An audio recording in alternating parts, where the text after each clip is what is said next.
త్వరలో ఎన్నికలు జరగబోతున్న నేపథ్యంలో ఏపీలో రాజకీయాలు రసవత్తరంగా మారుతున్నాయి. కాపు ఉద్యమ నేత మాజీ మంత్రి ముద్రగడ పద్మనాభం వైసీపీలో చేరుతారంటూ జోరుగా ప్రచారం జరుగుతోంది.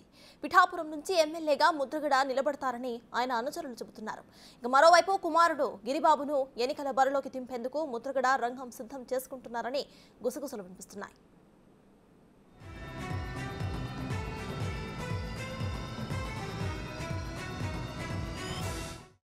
వైసీపీ కీలక నేతలతో ముద్రగడ ఫోన్లో టచ్లో ఉన్నట్లు తెలుస్తోంది. వైసీపీ పెద్దలు 2-3 రోజుల్లో కిర్లంపూడికి వస్తారని ముద్రగడ అభిమానులు చెబుతున్నారు. ఒకవేళ పవన్ కళ్యాణ్ పిఠాపురం నుంచి పోటీకి దిగితే ఆయనపై పోటీకి దిగేందుకు ముద్రగడ సిద్ధంగా ఉన్నారంటూ అభిమానులు చెబుతున్నారు.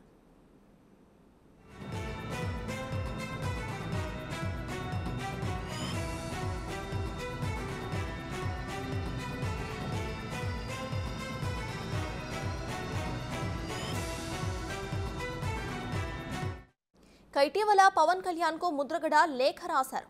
జనసేన పోటీ చేసే 24 మంది కోసం తన అవసరం రాకూడదని ఆ దేవుణ్ణి కోరుకుంటున్నట్లు లేఖలో తెలిపారాయన. అయితే ముద్రగడ లేఖపై జన సైనికులు అసంతృప్తిని వ్యక్తం చేశారు. కేవలం ముద్రగడ వ్యతిరేకించిన మాత్రాన కాపులు జనసేనకు దూరం కారని జనసేన నేతలు అభిప్రాయం వ్యక్తం చేశారు.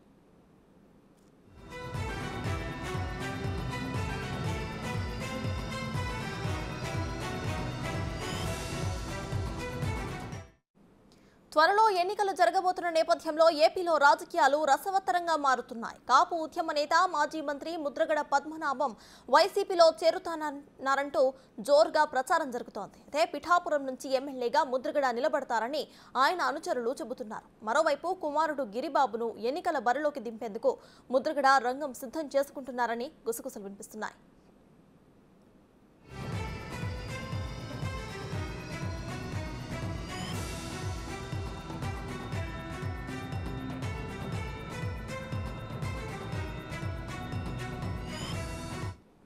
ఇదే విషయంపై పూర్తి డీటెయిల్స్ మా ప్రతినిధి శివ అందిస్తారు. శివ, చెప్పండి, ముద్రగడ వైసీపీలో చేరబోతున్నట్టు తెలుస్తోంది. అయితే జనసేన మెయిన్ థీమ్ కూడా ఇటు కాపు ఉద్యమకారులు కానివ్వండి, లేకపోతే కాపు ఎవరైతే ఉన్నారో వాళ్ళందరినీ అట్రాక్ట్ చేయడమే. ప్రెసెంట్ ముద్రగడ జనసేనని వదిలేసి ఇటు వైసీపీకి వెళ్ళడం ఎంతవరకు నెగిటివ్ ఫ్యాక్టర్ అయ్యే అవకాశం ఉందనుకోవచ్చు?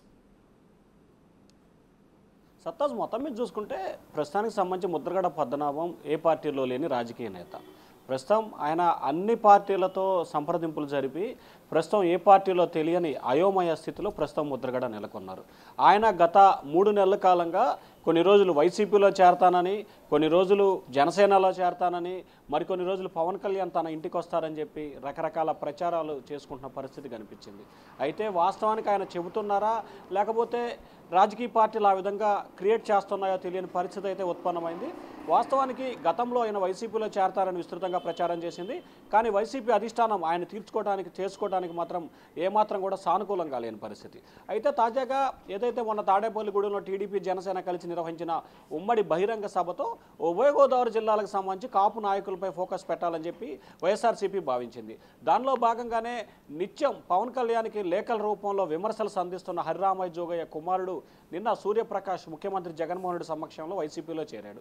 సో ఇప్పటి వరకు ఆయన వైసీపీ ముసుగు వేసుకొని కావాలనే జనసేన వైపు ఉన్నానని నటిస్తూ విమర్శల వర్షాన్ని గుప్పించారని చెప్పి జన సైనికులు తీవ్రస్థాయిలో ఆయనపై విమర్శల వర్షాన్ని గుప్పించారు. ఇక తాజాగా ముద్రగడ పద్మనాభం వర్తమైంది. సో ఏదైతే గత 5 సంవత్సరాల కాలంగా కాపులకు సంబంధించి ఎటువంటి సమస్యలమైనా కానీ ఎటువంటి వాటిపై కూడా ఏమాత్రం కూడా పోరాటం చేయని ముద్రగడకు సంబంధించి అతను చేర్చుకుంటే ఏమాత్రం ప్రయోజనం లేదనేది జనసేన ఒక అభిప్రాయానికి వచ్చింది. అతని వల్ల లాభం కంటే నష్టమే ఎక్కువ జరుగుతుందనేది జనసేన నాయకులు భావించారు. ఈ నేపథ్యంలోనే ఆయన చేరికకు సంబంధించి కూడా జనసేన ఏమాత్రం కూడా సానుకూలంగా స్పందించలేదు. సో జనసేన పట్టించుకోలేదు కాబట్టి వైఎస్ఆర్సీపీ వైపు వెళ్ళాలని చెప్పి కూడా ఆయన భావిస్తున్నట్లు సోషల్ మీడియాలో ప్రచారం జరుగుతూ ఉంది. నిజంగా ఆయన వస్తే వైసీపీ నాయకులు చేర్చుకోవడానికి సిద్ధంగా ఉన్నారా? ఒకవేళ జనసేన టీడీపీని టార్గెట్ చేసేందుకు కాపు నాయకుల్ని పార్టీలో చేర్చుకొని అట్లా పక్కన పెడతారా అనే $1 మిలియన్ ప్రశ్న అయితే ప్రస్తుతం ఉత్పన్నమవుతున్న పరిస్థితి కనిపిస్తూ ఉంది. అయితే సోషల్ మీడియాకి సంబంధించి ప్రస్తుతం వైఎస్ఆర్సీపీ ఎమ్మెల్యే అభ్యర్థి పిఠాపురానికి సంబంధించి కాకినాడ ఎంపీ వంగా గీతని ప్రస్తుతం ఆమె ఇన్ఛార్జిగా ప్రకటించారు. ఆమె నియోజకవర్గంలో విస్తృతంగా కూడా పర్యటనలు చేస్తూ ఉన్నారు. తాజాగా అదే నియోజకవర్గానికి సంబంధించి పవన్ కళ్యాణ్ పోటీ చేస్తారని చెప్పి ప్రచారం జరుగుతున్న నేపథ్యంలోనే ఈ హాట్ టాపిక్ తెర మీదకి రావడం జరిగింది. నిన్న మొన్న వంగాగీత ముఖ్యమంత్రి కార్యాలయానికి వచ్చి ముఖ్యమంత్రితో పాటు ముఖ్యమంత్రి అధికారులు అలాగే పార్టీ పెద్దలతో భేటీ అయ్యారు. సో పవన్ కళ్యాణ్ పోటీ చేస్తే తీసుకోవాల్సిన చర్యలు ఏమిటి, జాగ్రత్తలు ఏమిటి అనే అంశం మీద ఆమెకి పలు సూచనలు కూడా పార్టీ అధిష్టానం చేసినట్టు తెలుస్తూ ఉంది. పిఠాపురానికి సంబంధించి పవన్ కళ్యాణ్ పోటీ చేసినా చేయకపోయినా ఖచ్చితంగా వంగాగీతనే ఉంటుందని చెప్పి వైఎస్ఆర్సీపీ పెద్దలైతే చెప్తా ఉన్నారు.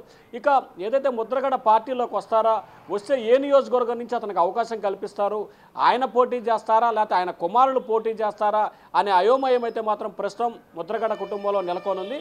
వాస్తవానికి వైఎస్ఆర్సీపీకి సంబంధించి అధికారికంగా ఇప్పటి వరకు ఎటువంటి సంప్రదింపులైతే ఈ మధ్య కాలంలో జరపలేదని చెప్పి ఆ పార్టీ పెద్దలైతే చెప్తా ఉన్నారు. మరి రానున్న రోజుల్లో ఏం జరుగుతుంది, ఏం జరగబోతుంది అనే ఉత్కంఠ అయితే కొనసాగుతా ఉంది. సప్తాజ్. Right, thank you Shiva.